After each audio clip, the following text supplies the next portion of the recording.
Good evening to those whose faces have been lightened by the Lord.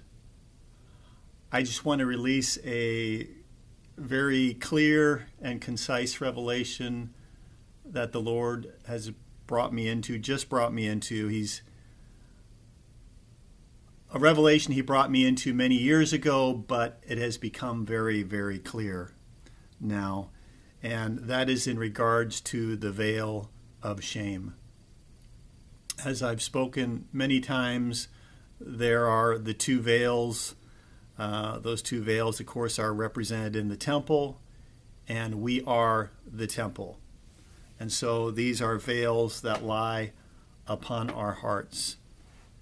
And the first veil, of course, into the holy place, and the second veil into the Holy of Holies. The first veil is the veil of shame, and the second veil is the veil of reproach. And so this is just what the Lord just released to me in real clarity in regards to the veil of shame. The veil of shame. Shame is looking away from your true identity.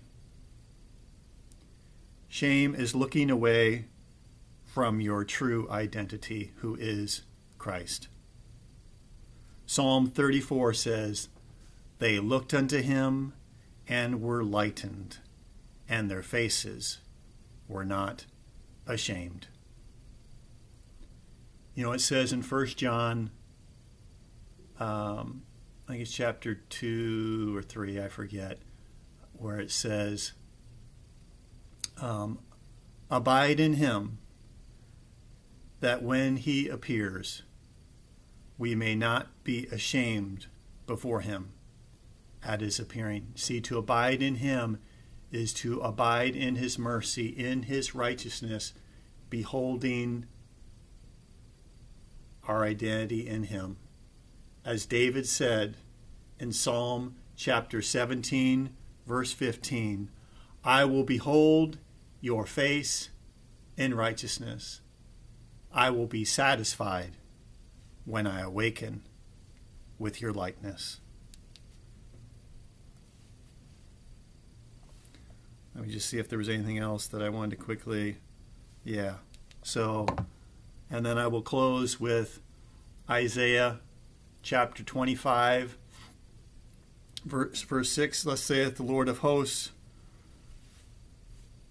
"I will make unto all people a feast of fat things, of wines on the lees, of fat things full of marrow. And I will destroy the face of the covering cast over all people." This is the veil of shame. "The face of the covering cast over all people, and the veil spread over all nations. And I will swallow up death in victory, and wipe away tears from off all faces. And the reproach of my people shall I remove from off all the face of the earth, for the Lord hath spoken it.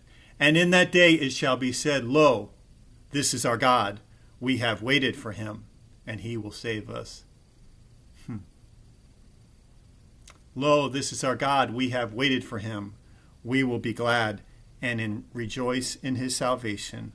For in this mountain, Zion,